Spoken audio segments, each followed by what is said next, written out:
Yes, it was a derby day stalemate, and we're here to bring you the player ratings. Manchester United 0, Man City 0. It was a good game. It was a stalemate, but it was a good game as well. First half started really energetic.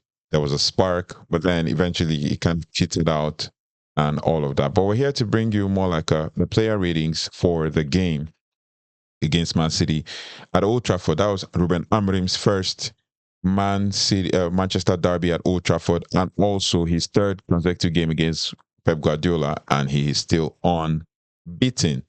He and it has been stated that Manchester United were fighting for our lives, in the game, but we are still like showing some dominant performance and all of that. We last ditch tackles, potential penalty shouts, three times, even though one was not a penalty, but the other two questionable, could go either ways, and nobody would complain and all of that. But it is what it is. Manchester United earned this point from a 0-0 draw with rivals at Old Trafford on Sunday afternoon. And basically a lightning quick first half, we saw a potential penalty call, but was given as a free kick at the edge of the box. We gained a little more energy in the second half, as we built momentum and all of that, with a couple of half chances that saw either goalies tested in the first half, but eventually tested in the second half. You saw neither goalies tested in the first half, but eventually more the goalies were tested in the second half. And then it was Amorim's first, as I said, that Manchester derby at Old Trafford. Bruno Fernandes as well was actually controlling things, trying to, dictate play. The subs were also okay. But yeah, we'll go straight to the player ratings. But before that, the second half, kicked off really rapidly as well. But then eventually around the hour mark, we went without a goal and a substantial save in the game. And then there was a penalty shout against Diaz. But obviously we saw that it wasn't penalty, it was his chest. But also the Kovacic one was questionable, and that's another one that got away now with Kovacic.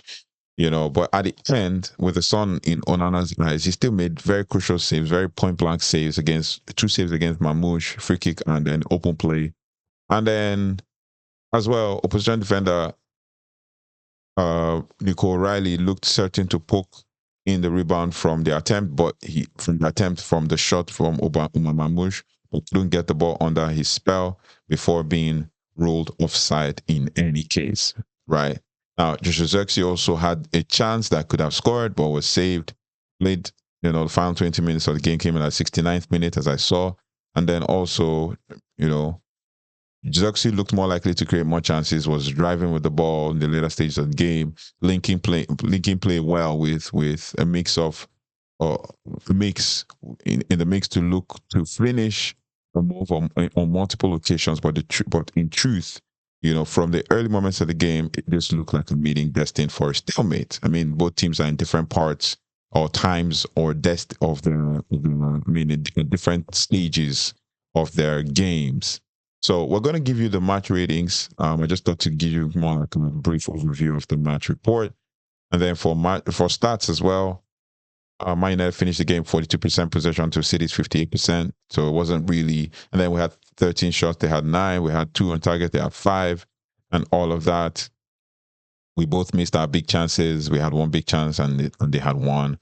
And then we had 84% pass accuracy to City's 88%, and all of that. We finished the game with an XG of 0.92, and they finished at 0.49. So we seem to have done better in the game. But the second half proved to be the best, of both halves for Man United. We finished with 46%, the City's 54% ball possession. And we had, as many shots as possible, including Patrick Dogu's 89-minute shot and Joshua Zirkzee's point blank shot as well. Apart from that, it was a good game. Then, if we were to look at the ratings for each player, we'll first start with Andre Onana in net. He gets an 8.0. Good game, saved, kept a clean sheet. Not so many saves as well. But if we're looking at Andre Onana's stats as well, he played the entire 90 minutes, made 6 saves, and he had 56% accurate passes, and accurate long balls were 27%. How many long balls did he have? Recoveries, he had 10. and all of that. So clean sheet for Andre Onana. The next one is Nusa Mazraoui. He has a 7.5 rating, one shot off target. Then he played the full 90 minutes. And he's proven to be a bargain signing, actually, playing at right center back and also being able to play at any position being offered. And I think he's one for the future, at least the nearest future. One of the experienced heads to actually, bed in this young ones who are coming into the squad. And then we have at centre back in Harry Maguire. I guess a 7.0. Pretty okay game, pretty quiet game. Knitted the passes well, played 58 minutes, was subbed off in the 58th minute, and then he had 39 touches in the game. Passing in the final third, he had 4.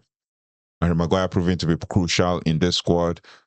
Could most probably be sold in the summer, but he's proven to be crucial and he's risen above, despite the fact that he seemed to have been limping as he was being subbed off. But we will know more as we proceed towards the preparation for the game against Lyon. And then we have Lenny Yoro. He got a yellow card in the game, and then he finished the game with a 7.0 performance from me. Did really well, steady, was consistent, and all of that.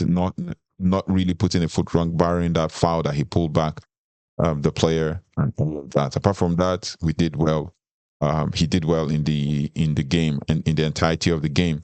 And then for the midfield, we have Casemiro and Manuel Ugarte. Casemiro gets an 8.0 from me. Steady performance, and like I said in the previous video, he seems to be playing himself into the squad. He seems to be playing himself into the squad and showing that he can actually do it. Almost at the highest level. And I won't be surprised if he's being put in the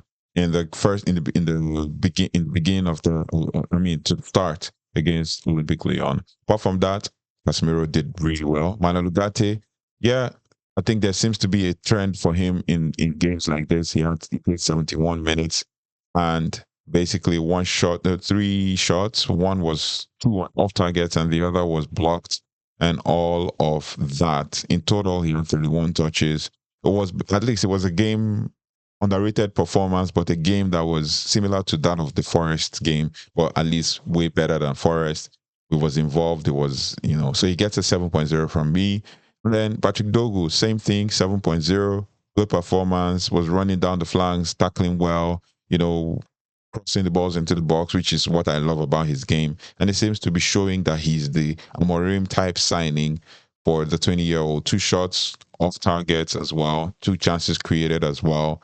And he had 57 touches in the game, 7 touches in the opposition box. So he seems to be getting in there and seems to be involved. And this is his 8th game for Manchester United.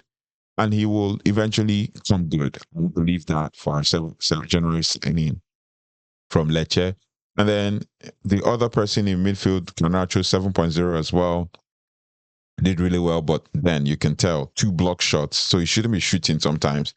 He shouldn't be shooting. He has 44 touches. It was a potent outlet for attack and all of that. So he should do better, I believe. Trust the ball even more. Pass the ball, play with Dogo as well. He seemed to have connected with Dogo in this game, and it seems like Ruben Amorim has been talking to him. And then for our striker, Rasmus Højlund, he gets a 6.0 because he had a really quiet game. He seems to, have gone back into his shell, maybe because he didn't start the last game and he started this one. So that should be his 3rd game consecutively without scoring a goal. He played against Leicester City and he scored. And then the next one was 2 games in the international break. Oh, it should be his 4th game. Yeah, 2 games in international break. He scored in that one. And then in the first game against Portugal, and then didn't score in the second one. And now he played against Forest. He didn't score, and now he's played, he played like 20 minutes against Forest. Now he's played 71 minutes against City, and he didn't score. So 2 games or so, 3 games without a goal in our competition, including international. And he got a 6.0 from me. And then we have Victor Lindelof coming in for Harry Maguire, came in on the 58th minute. He gets a 6.5 from me. Steady performance, did really well. Same thing with Mason Mount, 6.5, came in at the 71st minute, was involved in the attack, also tactically fouled someone in order to stop an attack, which was also good. I think that was the foul he gave for against um, against Doku, Jeremy Doku, and all of that. Then we have Zirkzee coming in at the first minute. He gets a 6.5 performance from me. Really good. I mean, he barely scraped 7.0 because he was doing good in that time that he came. Was one of our potent outlets. If he had a runner right in front of him, like Garnacho or so, or even Dogu, it would have been easier for him to just put them through.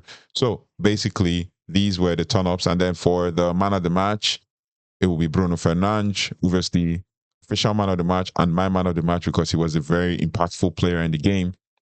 Basically, he finishes the game with an 8.0 performance, was trying to knit things, played well, and he even played really well with even being moved to the midfield with Casemiro, and he played really well, in the game. So I'm really impressed with how the team turned up, and it's something we can build from.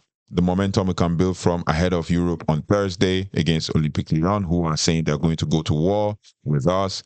So yeah, we can actually prepare ourselves ahead of the game really well with this momentum against City. So we've done really well, shown up when needed, and we got the vital points, albeit we're still 13th on the table. And obviously, it looks like top four hopes or even top five hopes is off. And it most probably would be dependent on a win again in to win the Europa League. So we have a great chance to win the Europa League. As I said, we have a great chance to win the Europa League. So we should take the opportunity as our route to the Champions League. Apart from that, overall performance, great. I mean, Bruno Fernandes, man of the match, 8.0, with, as I said earlier, all of that. So for the team performance, I'll say 7.0 overall team performance could be better.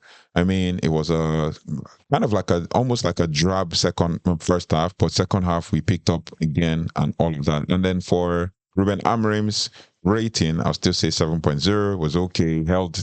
He held his own.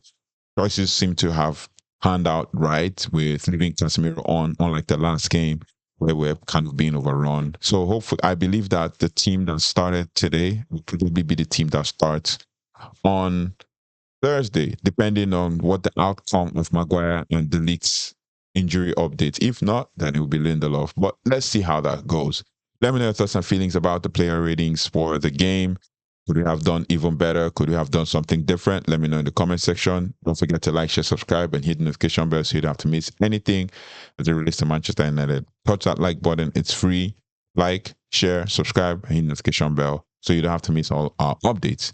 Thank you so much for watching up until this end, up until this point. We shall keep building our momentum and continue to grow our community together, and we're actually growing together as a family. So let me know your thoughts and feelings about everything as it relates to this game and future games and the past games as well. Don't forget to like, share, subscribe, as I said always. Comment as well. Know your thoughts, give me your opinions about the game, and I'll see you on the next one. Take care, goodbye, and God bless.